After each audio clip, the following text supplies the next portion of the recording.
विभाग प्रमुख आणि शिवसेना संघटना जर तुमच्या उमेदवाराबरोबर नसती तर एकही माणूस निवडून आला नसता, भरेल साहेब तुमच्यावर असता तरी. त्याच्यामुळे संघटना काय आहे आणि संघटनेसाठीच आपण आता वाहून घेतलं पाहिजे, यासाठी भविष्यामध्ये अतिशय तन्मयतेनं आपण सगळ्यांनी काम केलं पाहिजे. कांचनताई इथं आहे, साक्षीताई देखील इथं आहे.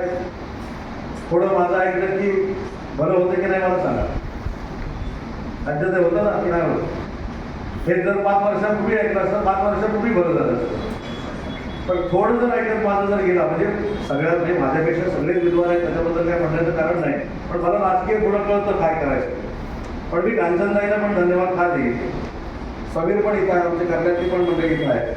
ज्या पद्धतीनं मुस्लिम समाजाला त्यांनी आपलंसं केलं आणि स्वतःला तर मतदान घेतलं, पण महेंद्र जावडेकरांना देखील ते सगळ्याच्या सगळं मतदान मिळालं, म्हणून तिथल्या तिन्ही जागा दादा निवडून आल्या, हे देखील तुम्हाला मान्य करावं लागेल. दादा देखील मला फोन करायचा, असं झालंय. ज्या ज्या व्यक्तीवर शंका होती दादा त्या व्यक्तीला मी फोन केला. एकदा आघाडी झाली, बरोबर ना म्हटलं, एकदा आघाडी झाली, एकदा युती झाली, एकदा आपला समन्वय झाला की दादा जरी हा भाजपचा आहे, दादा जरी हा माझा आहे, माझ्या पक्षाचा आहे, माझ्या कुटुंबातला आहे, आणि म्हणून निवडून आणण्यासाठी दादाला जिथं अडचणी निर्माण झाल्या त्या ठिकाणी देखील आपण उभे राहिलो. आणि दुसरी एक महत्त्वाची गोष्ट आपण लक्षात घेतली पाहिजे की आपण म्हणजे मी म्हणजे आपण हे आता फक्त रत्नागिरी मतदारसंघापुरती मर्यादित नाही आहोत. हा रत्नागिरी तालुका आता महाराष्ट्राच्या नेतृत्वासाठी पुढे जातोय. एवढी जरी भावना आपल्या मनामध्ये ठेवली तरी काही चुकेगिरी होणार नाही किंवा कुठे काही गडबड होणार नाही. काही लोक ज्या पद्धतीने करतात, माझं नुकसान काय झालं म्हणजे अजून एक सीट पडली असते, माझं नुकसान काय झालं, 40 झालं, अजून एक सीट पडली असते, काय झालं असतं, 39 झाले असत्या. तेव्हा माझं काय रेकॉर्ड बाद झालं नसतं.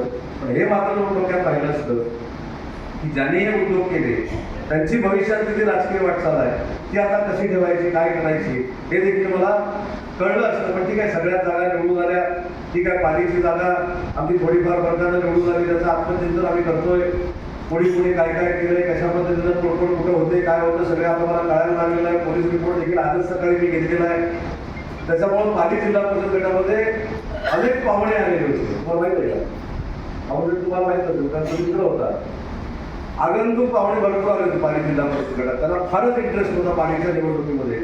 म्हणजे पालिकेचं नक्की काय होणार आहे त्यासाठी आगंतुक पाहुणे होते. काही पैसे घेऊन आले होते, काही अजून मलकापुरात आले होते. ते सगळे माझ्याकडे आहेत. आणि म्हणून माझी विनंती आहे की आता ह्याच्या पुढच्या प्रवासात तरी एक तर संघटना, एक तर शिवसेना, एक तर मी, नाहीतर बाकीचे पर्याय. मी असं कुठेही म्हटलेलं नाही पाटील साहेब की तुमच्या नातेवाईकाच्या घरी लग्नाला जाऊ नका. मी एवढंच सांगतो की निवडणूक जाहीर झाल्यानंतर शिवसेनेच्या कार्यकर्त्यांच्या मनामध्ये संभ्रम निर्माण होईल असं काही करू नका. अनेक नावं घ्यायची जायची पाली जिल्हा परिषद गटात, मी नावं ते आता घेत नाही. पण त्या नावांमध्ये जर आपण इन्व्हॉल्व नसू तर त्यावेळी खुलासे करणे देखील काही लोकांची जबाबदारी होती, त्यांनी ते केलं नाही. ते ठीक आहे, ते आता सगळं बाजूला झालं. आता 10च्या 10 जिल्हा परिषदेच्या जागा आपल्या निवडून आल्या आणि 20च्या 20 पंचायत समितीच्या जागा निवडून आल्या. काही आपल्या लोकांना पण शंका होत्या, आपल्या लोकांना पण, काही शहरातले असतील, काही जिल्ह्यातले असतील, नक्की काय होणार आहे. पण बंड्याशेठ तुमचा एकच शब्द माझ्या कानामध्ये होता की 10च्या 10 जिल्हा परिषद आणि 20च्या 20 पंचायत समिती आपण जिंकला आणि नुसत्या विचाराने जिंकलो.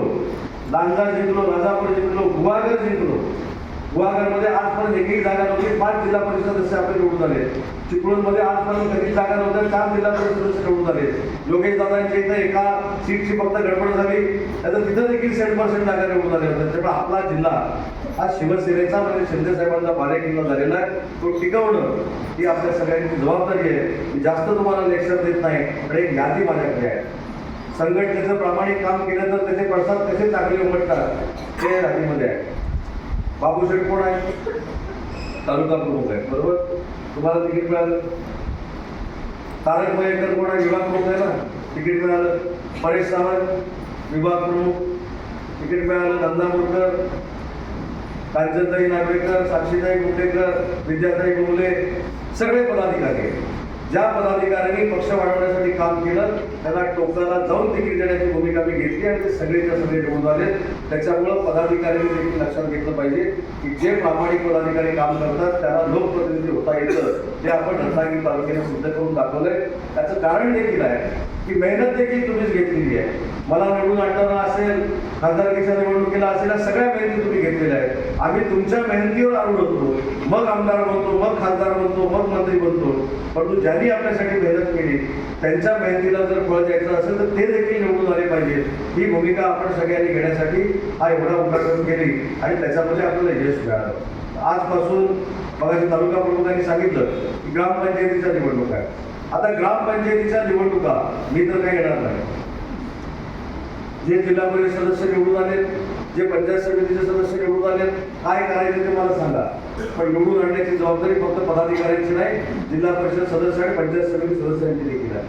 त्यांना देखील जबाबदारी केली पाहिजे की तुमच्या विभागातल्या सगळ्या ग्रामपंचायती निवडून आल्याच पाहिजेत. आणि तुम्हाला निवडून आणताना संघटनेने जी मेहनत केलेली आहे, तुम्ही आता ग्रामपंचायतीच्या सदस्याला निवडून आणा, तुम्ही आता ग्रामपंचायतीच्या सरपंचाला निवडून आणा, अशा पद्धतीनं बाबूसाहेब बंडशेठ आपण कुठेतरी कार्यप्रणाली तयार करणं गरजेचं आहे. त्याच्यामुळं या सगळ्या गोष्टी कार्यकर्त्यांसाठी आपण मनावर घेतल्या पाहिजेत. कार्यकर्त्यांसाठी मनावर घेऊन भविष्यामध्ये काम केलं पाहिजे, एवढीच या ठिकाणी विनंती करतो. शिल्पाताई, तुम्ही व्यासपीठावर आहात, राजनदादा देखील व्यासपीठावर आहेत. आपल्या नगरपालिकेतल्या अनेक नगरसेवकांवर आपण जबाबदारी दिली होती, पण दुर्दैव असं आहे की 2 सोडले तर कोणच गेले नाही. ते सुदेश मयेकर, सौरभ, मुन्ना चौंडे आणि 1-2 जण सोडले. निमेश दादा तर साहेब राजनदादा, पण काही सोडले तर काही लोक गेलेच नाही.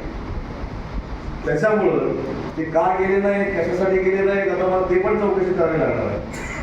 त्याच्यामुळे शेवटी ग्रामीण भाग आणि शहरी भाग असे 2 भाग करून आपण जर निवडणुका लढवणार असू तर भविष्यामध्ये ग्रामीण भागाचं सहकार्य कधी शहराला मिळणार नाही आणि शहराचं सहकार्य कधी ग्रामीण भागाला मिळणार नाही.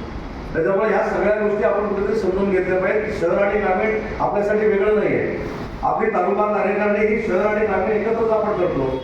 त्याच्यामुळे या सगळ्या गोष्टी पदाधिकाऱ्यांनी देखील समजून घेतल्या पाहिजेत.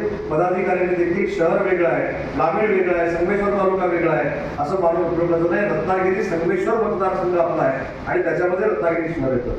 त्याच्यामुळे या सगळ्या गोष्टी भविष्यामध्ये करणं गरजेचं आहे. नगरपालिकेचे गटनेते पण इथं आहेत, निमेश नायर पण इथं आहेत, अवस्थर मॅडम मागे बसलेले आहेत, सगळेच नगरसेवक आहेत.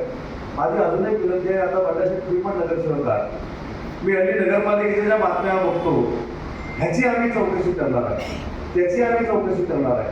व ह्याची चौकशी करणार, त्याची चौकशी करणार म्हणजे माझी चौकशी करणार असं होतं. आणि विरोधक समोर कोणच नाही, ते 3 आहेत ते पण आपल्याकडे येतात. काल माझी त्यांच्यावर मिटिंग झाली, चौकशी कोणाची करणार. आज परत मी व्हॉट्सअपला बातमी बघितली, आता हे केलं त्याचं आम्ही चौकशी करणार. मग सगळे पैसे मी दिले तरी प्रशासक होता, 4 वर्ष प्रशासक या ठिकाणी आहे, त्या प्रशासकाच्या माध्यमातून मी पैसे दिले. त्याच्यामध्ये म्हणा मुख्य अधिकारी पण तुमचं नाव काय, गारवेची आम्ही चौकशी करणार आहोत, ते करा. तर आम्ही सगळ्या यंत्रणेची म्हणजे माझी पण चौकशी लागते. तेवढं जरा नगरपालिकेच्या सगळ्या नगरसेवकांनी बघावं, एवढीच माझी विनंती आहे. कारण हल्ली रोज मी बघतो सोशल मीडियावर, आज ह्याची चौकशी लागली, उद्या त्याची चौकशी लागली, उद्या त्याची चौकशी लागली, तर उद्या असा गैरसमज निर्माण होईल. फक्त नगरसेवक हे चौकशी लावायलाच गेले की काय, ते काय विकास काम करणार आहेत की नाही अशी शंका कुठं निर्माण होऊ नये. म्हणून थोडे दिवस चौकशी हा शब्द जर बंद केला थोडे दिवस तर बरं होईल. कारण आता ही चर्चा शहरामध्ये देखील व्हायला लागली.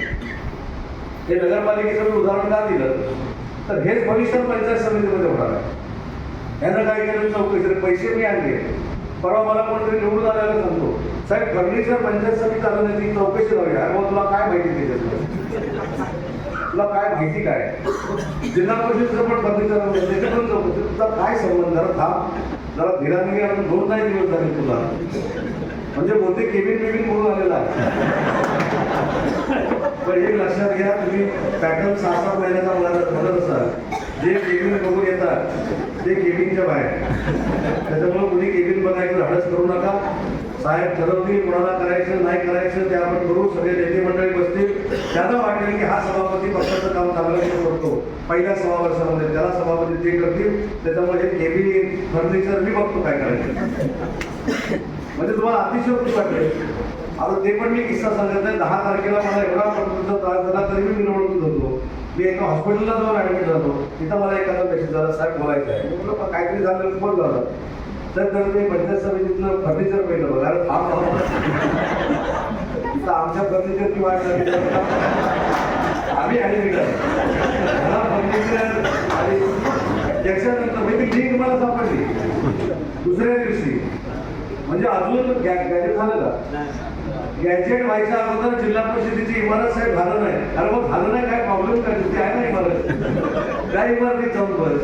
म्हणजे कोण आपल्यातले 10 लोकांपैकी 11 लोकांपैकी जर वेगळे जाऊन बघत असतील तर प्रबंधकांपैकी राहू शकतो, एवढं लक्षात ठेवा. त्याच्यामुळे संघटनेचं काम करा, संघटनेचं काम करून आपण पुढे जात असताना शिफारस कोणाची करू नका. मला कळतं कोणाला करायचं नाही करायचं, ते कोणावरही अन्याय व्हायला देणार नाही. टाइम्स डिजिटलला लाईक करा, शेअर करा, सबस्क्राईब करा आणि बेल आयकॉन दाबायला विसरू नका. Times digital.